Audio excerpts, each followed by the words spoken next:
a hazy sunrise over the gentle waters of Sanibel Island.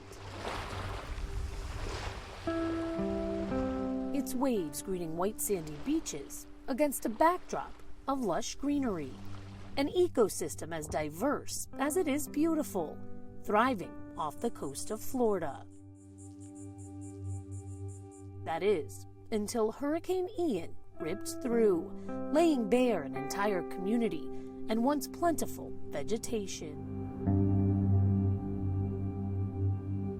1 year later, we explore nature's recovery and look for glimmers of resiliency as Sanibel rebuilds.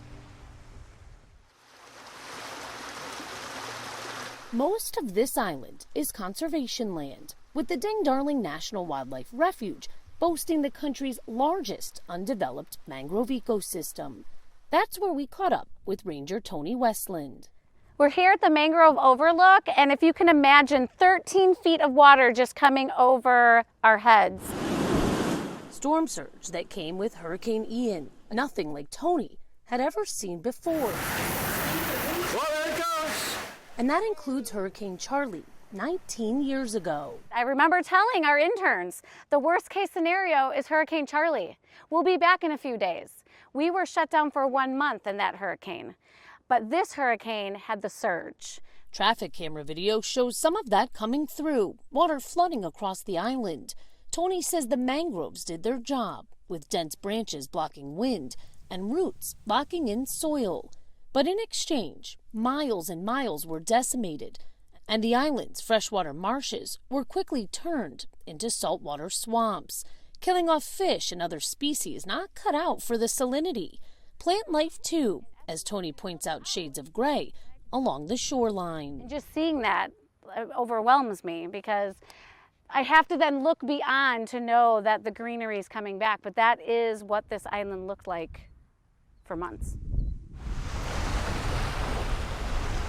The thing about nature, though, it can be incredibly resilient. Look no further than Sanibel's beaches for proof. Known for spectacular shelling, not all of the island's coastline suffered extensive erosion. Jack Brazoza is a biologist with the Sanibel Captiva Conservation Foundation. He tells us with enough sandy shores still intact, the island's beloved sea turtles have been able to return. So what we have here is one of our sea turtle nests. We kind of mark it off with 4 wooden posts, and we do that so that we can place a self-releasing screen on top. So that's what you can see here.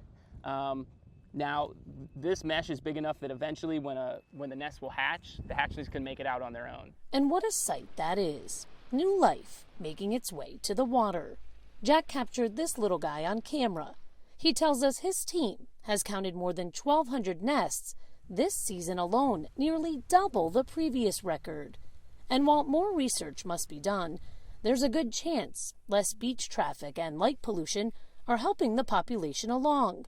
And the turtles, in turn, are lifting the spirits of those here working to rebuild. Certainly not to make light of the issues that people are still dealing with, but a lot of people that I've spoken to, I know, have used the idea that it's a bit of a silver lining and people are happy to see it, and I think it adds to their sense of mind and sense of strength. There's more of the same back at the refuge, which has since reopened. It took 6 long months, but things are coming along. The salt water has been slowly flushing out of the marshes, and patches of green have returned to areas of the mangroves. The bird population has returned too, and even the elusive Sanibel Island rice rat, an endemic species critical to the island's ecosystem, has been spotted. The wildlife is teeming and doing well. It's almost like this regrowth, this rebirth, this reset. One where every single comeback counts. Tony shares with us an anecdote from the days following Ian's landfall, a tale of baby raccoons found clinging to a tree, tiny survivors that are now full grown. The 3 baby raccoons in the tree will always be in our hearts, to the point where my ranger has it tattooed on her arm now, because that was a turning point for us every day to put on our boots, to come back and keep cleaning up, moving forward, rebuilding, and getting this island ready. not just for more wildlife, but for visitors as well, many coming here just to take in all of the beauty. It will be a long journey, likely years if not decades for the vegetation to return to its full glory. But as the sun sets on another day, the feeling of hope lingers in the twilight. This island is resilient and will return. Sanibel strong. Kate McVeigh, Spectrum News.